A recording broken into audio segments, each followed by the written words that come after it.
When it comes to defining good, who truly decides?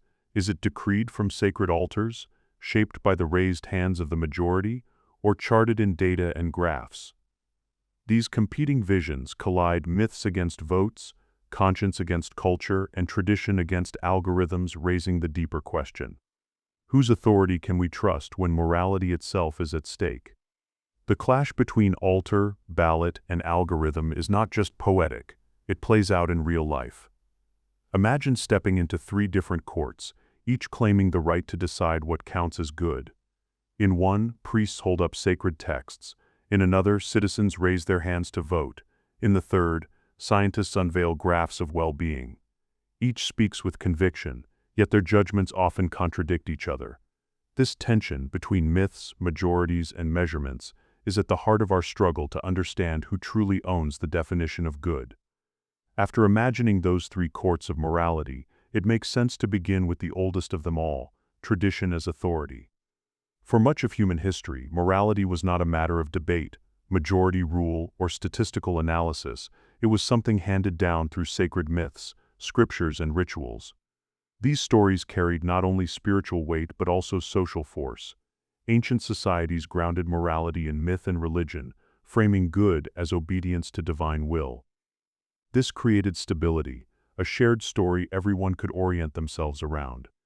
It gave people unifying rituals, collective identity, and a sense of cosmic order. Yet this stability came at a cost. Tradition can become rigid, locking communities into practices that no longer serve them, and discouraging questions that might lead to growth. Its greatest strength, unchanging permanence, can also be its most dangerous weakness. And that tension sets the stage for why other courts of morality emerged, from the raised hands of citizens to the cold measurements of science. If tradition represents the voice of the past, consensus represents the voice of the present. When communities realized that inherited authority could be oppressive or outdated, they turned to each other and asked, what do we agree is right? Democracies and social contracts rely on the majority to define norms. Here, good becomes what the community collectively agrees upon. The advantage of this approach is adaptability. Values can shift as societies evolve, making space for inclusion and reform. Consensus allows for dialogue, negotiation, and recognition of diverse voices. But consensus also carries risks. Majority rule can sometimes slide into mob rule, where the loudest voices drown out the most vulnerable. History is filled with examples where the majority sanctioned injustice simply because it was popular or convenient. Consensus and culture stand as both a corrective to rigid tradition and a reminder that collective agreement is not always synonymous with truth. This prepares us for the next domain, the promise and the pitfalls of measurement and data. From the shifting voice of consensus, we turn to the seemingly impartial voice of science. If tradition speaks from the past and consensus from the present, measurement speaks with the authority of numbers and data. Modern thinkers like Sam Harris argue that well-being can be measured scientifically, proposing that ethics should focus on maximizing flourishing and minimizing suffering. The strengths of this perspective are compelling. Measurement is evidence-based, allowing claims to be tested and verified rather than taken on faith or popularity. It is self-correcting, since data can be re-evaluated when new evidence arises. It offers testable criteria for progress, promising a morality that evolves with knowledge rather than with tradition or cultural mood. Yet this approach also has weaknesses that cannot be ignored. Other methods of defining morality can be less precise, since they are not always verifiable, testable, or demonstrable in the same way science can be. At least measurement offers a way to tie morality to something observable and repeatable, rather than relying on the shifting moods of culture or the unexamined weight of tradition. In that sense, it is closer to human discernment, an embodied judgment that links evidence with lived experience, because it bridges the realm of data with the felt realities of life. Still, even with these advantages, measurement and data confront us with the limits of quantification. And this leads naturally into the next challenge: what happens when these three sources collide and contradict one another? Across history, these three authorities have collided in ways that reveal deep contradictions. Consider slavery. Upheld for centuries by scripture and accepted by majorities, it was once rationalized as part of divine order or economic necessity. Yet scientific insights into human equality, combined with philosophical reasoning and data on well-being, dismantled its moral legitimacy. Think too of the age of the Earth. Sacred chronologies measured the planet's history in mere thousands of years, but geology uncovered strata that told a different story, and radiometric dating confirmed a world around 4.5 billion years old. The same tension arose with the structure of the cosmos. Ancient cosmologies placed Earth immovably at the center, yet the telescope shattered that vision. Copernicus, Galileo, and Kepler showed that Earth is not the center but one planet among many orbiting the Sun, and modern astronomy goes further, revealing an expanding universe of billions of galaxies. Illness offers another dramatic example.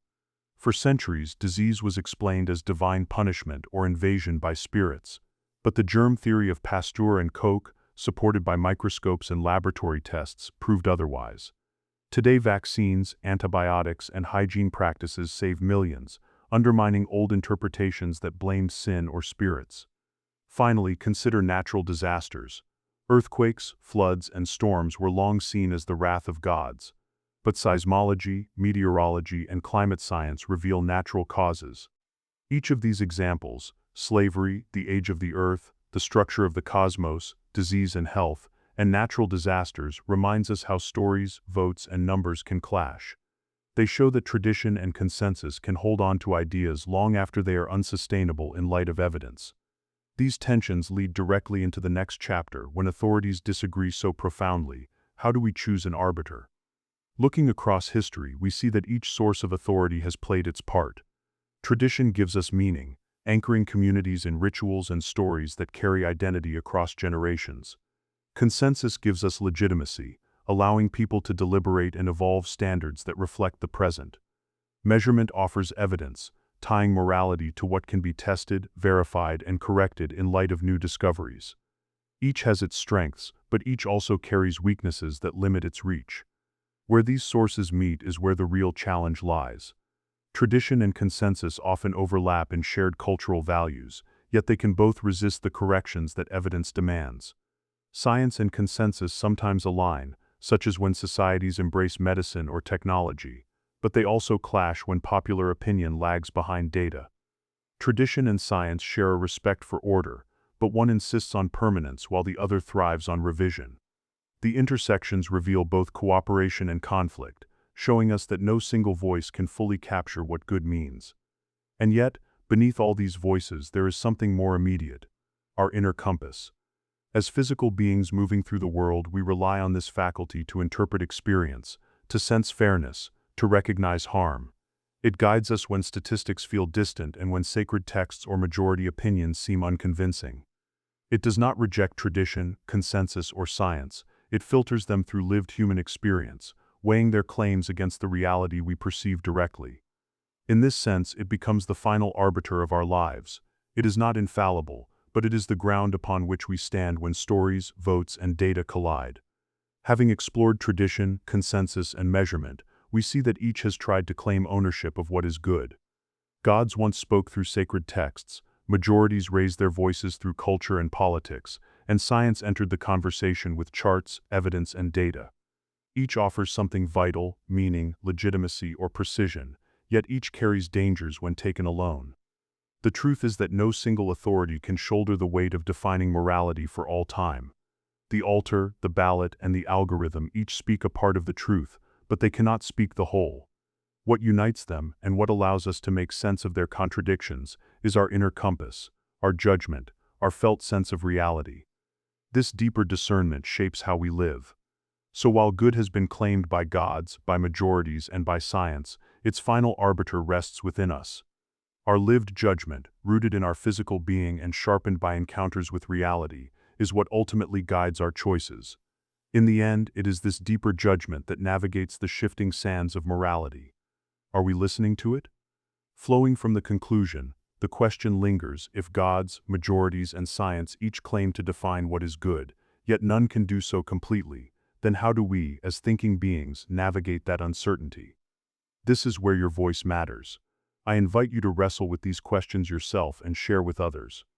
When authorities disagree, which do you trust most, and why? Does your own inner compass carry more weight than tradition, consensus, or data? Share your reflections below, not as quick reactions but as part of a deeper dialogue on what shapes our sense of morality. Thank you for watching and for contributing your perspective to this ongoing conversation. As this reflection closes, let the conversation extend naturally to you. Share your thoughts, challenge ideas, and add your own perspective. In doing so, you not only continue the philosophical dialogue but also help shape the community around it.